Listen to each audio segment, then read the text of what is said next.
Hey guys, how's it going? Today I will be going through and finally installing a new diff bushings on my 370Z. These diff bushings are from Z1 Motorsports, and I'm also going to be installing their differential brace. And this box right here is the kit they sell to hopefully make this install a lot easier. I've been putting this off for a while because I've heard it can be a pain in the ass to do, but I'm hoping it goes smoothly. And before I even get started, I'm going to be turning my car around and jacking up the rear end. Alright, for this I'm going to start with the actual differential bushing itself, because the brace we can do with the diff in the car. So here, looking up at the diff, if you see these little lines coming down your diff, that's from the OEM bushing. It is filled with liquid, it's busted, and it's leaking down the differential housing. So that is a sign of a blown OEM diff. Clearly mine is, so it needs to be replaced. Now, to get to the differential, the exhaust is going to have to come out. It looks like the rear sway bar is going to need to be at least moved out of the way just a little bit. The rear axle is going to have to come out. This brace right here, which also is attached to the W brace in the middle of the car.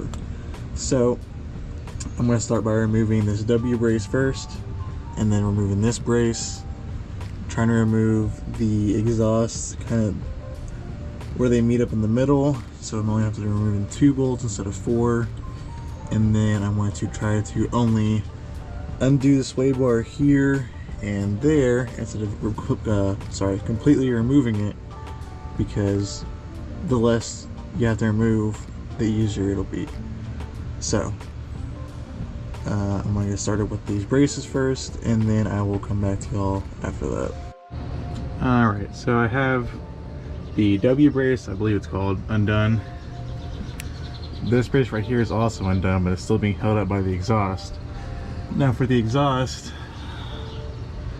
in my personal opinion, instead of trying to wrestle with these bushings that hold on the exhaust, there's generally nuts or bolts that hold on the hanger. I always undo those, like I said, and trying to wrestle with the damn these things, because they're a pain in the ass. I don't have the tool to undo them easy. So zip those 3 off, zip those 3 off. Oh, yeah, 1, 2, 3, and then down here, there's one, and then sorry the camera gets all weird, but then there's a nut and a nut right there where the exhaust comes to an X, or they come together and come this way. There's 2 right there. So I'm going to undo those 2, undo the hangers, and then remove the exhaust so we can get to the diff. Alright, so I have the exhaust removed. I ended up removing them just behind where the cats are, because where I was trying to do it, it just wasn't wanting to come undone, and I couldn't get an impact on there, so that's fine as long as the exhaust is out. Next thing we have to do is remove this heat shield, which is kind of going to be blocking us from dropping the drive shaft. And after that, I will be undoing the 4 bolts and nuts that hold the drive shaft in, and I'll come back to y'all and we will work on the axles and also the rear sway bar. Alright, that heat shield's out, drive shaft's out, and now we just have to do the axles. So sorry for not explaining it, I should have done that before, but the drive shaft is only held on by these, there's 4 bolts and nuts, and these axles are only held on by the bolts. There's no nuts. I'm not sure exactly how I'm going to remove those just yet. I'll figure it out. It shouldn't be an issue. Next, I am going to be dropping the rear sway bar, and that's only just because if you were looking right up at the bolt that holds in the front 2 bushings, the sway bar blocks it entirely. Yeah, I'm sure you can get a wrench on here and that would be fine. However, if you don't have a wrench, you only have a socket set for whatever reason, I would just go ahead and drop the sway bar. And also I think they make it a whole lot easier than trying to maneuver the diff around the subframe and the sway bar. Removing the sway bar completely will just make it 10 times easier. So to undo that, it's just a nut on each side and the 2 bolts. So the 2 bolts for the bushing, 1 for the end link, 2 more for this bushing, and then 1 more nut on the end link. So I'm gonna undo those 6 things, drop the sway bar, and then work on the axles. All right, so I have both axles undone, and I also went ahead and removed the sensors on both sides. These are, I believe, the wheel speed sensors. They go through there, like so, and pick up on this sprocket type thing and give you this wheel speed. So this one, undo that one.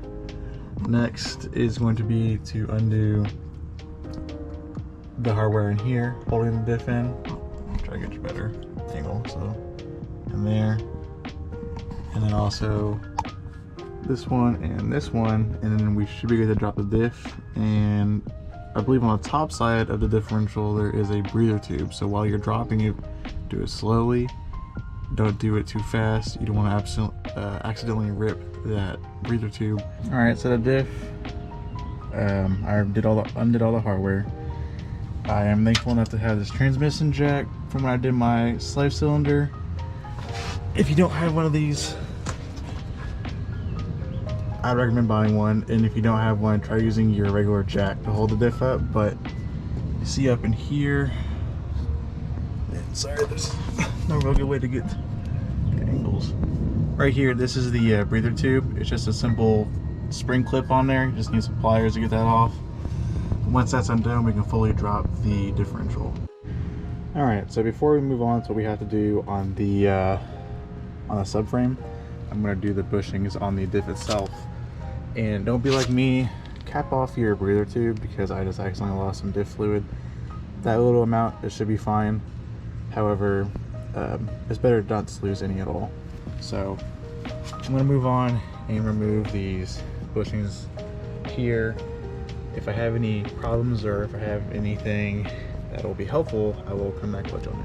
All right, so I got those out. That was pretty easy. I was fortunate enough to have a 32 mil socket that's laying around because of my Honda. But if you don't have one, yeah, I'm not sure. I would honestly just recommend going out and buying a bigger socket if you don't happen to have any. That would probably be the best way to get it out. Before I install the new ones, I'm going to clean this up with a Scotch-Brite, and then I'm going to go through and install the new ones. Alright, so here are the new bushings that Z1 provides. There's an upper and a lower. They say the upper one's thicker. When I talk about that, I'm talking about this right here. But also, the lower one has this indent for these washers to fit into. So, lower, upper.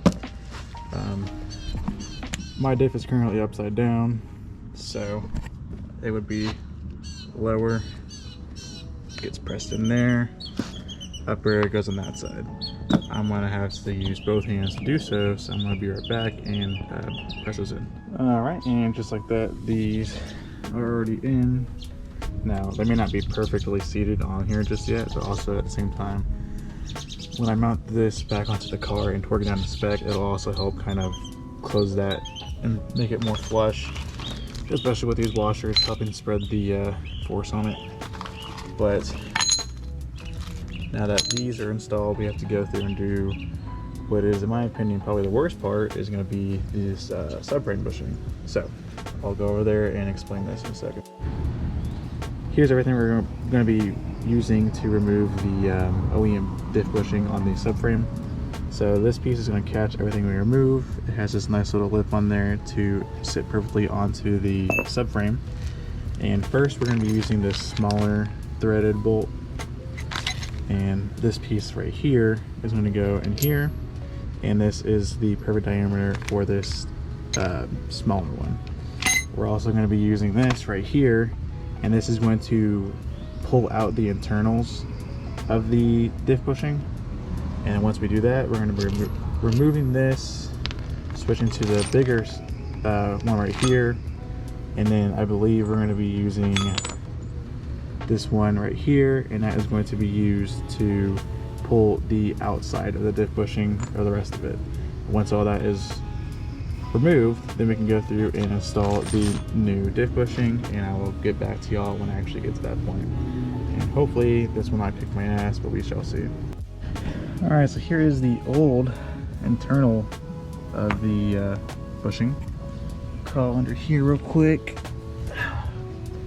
Show y'all what it looks like without it. And hold on, that is what's left that we have to remove using the bigger thread in the other section. So I'm about to do that real quick, and like I said before, hopefully this comes out easy. All right, so as you see, that is a Sawzall, whatever you want to call it.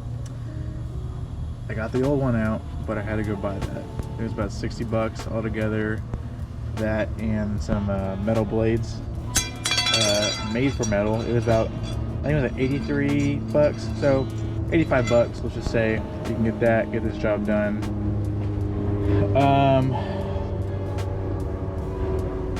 It's hard to say if, you know, if you, or if I even want to justify the money spent on that Z1 tool,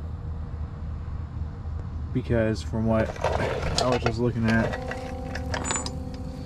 this piece, which is, you know, supposed to remove what I just showed y'all, it didn't really fit into the OEM or into the subrace. It seemed like it was still too big. So even if I was able to somehow tighten that down enough to pop it loose, it was just not gonna fit. So now that the old one's out, we can go ahead and start installing the new one, which hopefully should be super easy. But before I do install that, I am going to be cleaning it off with a Scotch-Brite, the subframe. And then before you install it, you want to lubricate it with some grease. So I'll be doing that and coming back to y'all in a second. So I almost forgot, this is the new bushing, and there is a way it needs to go in. So it comes with this little brass piece on the inside. It slides in like that, and where it's in, it'll be going like this. So this side facing the rear, this side facing the front. Right. All right, finally got the new bushing installed. So now it's just a matter of putting everything back the way it was. I did zip tie with axles and speed sensors out of the way because they were in the way while I was trying to sawzall the old bushing out, and I didn't want to possibly cut into these sensors. Not that they're hard to replace, it's just I don't want to have to deal with that. So this is installed. We're going to go ahead and bring the differential over, lift it up, and put everything back. And I will go over torque specs here in a second. Alright, so everything is snugged up here in the front two.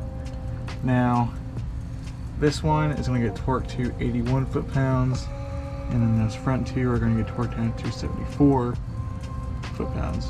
So I'm going to torque those and I'll come back to you guys. Alright, so the differential is torqued to spec. Next thing we're going to do is install the drive shaft, and we're doing that first over the axles because once the drive shaft is installed, we can put the transmission in park or gear, whichever transmission you have. And once it's in park or gear, you can actually go through and torque down the axles without them spinning. So I'm gonna put the I'm gonna put the drive shaft in, and I'll come back with the torque specs. All right, so I torqued these down to 55 foot-pounds, and then these are gonna get torqued down to 59 foot-pounds. I already have my car in gear, so I'm gonna torque as many of these as I can that are showing. Go up, put it back in neutral, come down here, spin it, go back up, put it in gear, do it over again until I get all of them towards spec. And after this, it's just a matter of putting everything else back on and torquing those down if they actually have a spec. So I'm gonna do this and come back to you. All right, so I did almost forget the sway bar. I didn't forget the sway bar, but it does need torque specs, so I'm here letting you know what they are. These two are going to be 33 foot-pounds, and then the end link is going to be 41 foot-pounds. Same thing for the other side. And then after the sway bar is installed, the brace that connects here and goes up to here needs to be installed before the exhaust can go in. And then I accidentally installed the W brace before putting in the exhaust, and I got to drop that again. But put that little V brace in, put the exhaust in, W brace, tighten everything up, should be good to go. All right, everything's back together, everything's tightened down. That's all for the install. Now it's just a clean up, lower the car and drive it, and hopefully experience a difference with how the car drives. But anyways guys, that'll be all for the video. I hope this is helpful to y'all. If not, I apologize, but if it was, you know, leave a comment, like the video, whatever. But anyways guys, drive safe, stay safe, have a good one.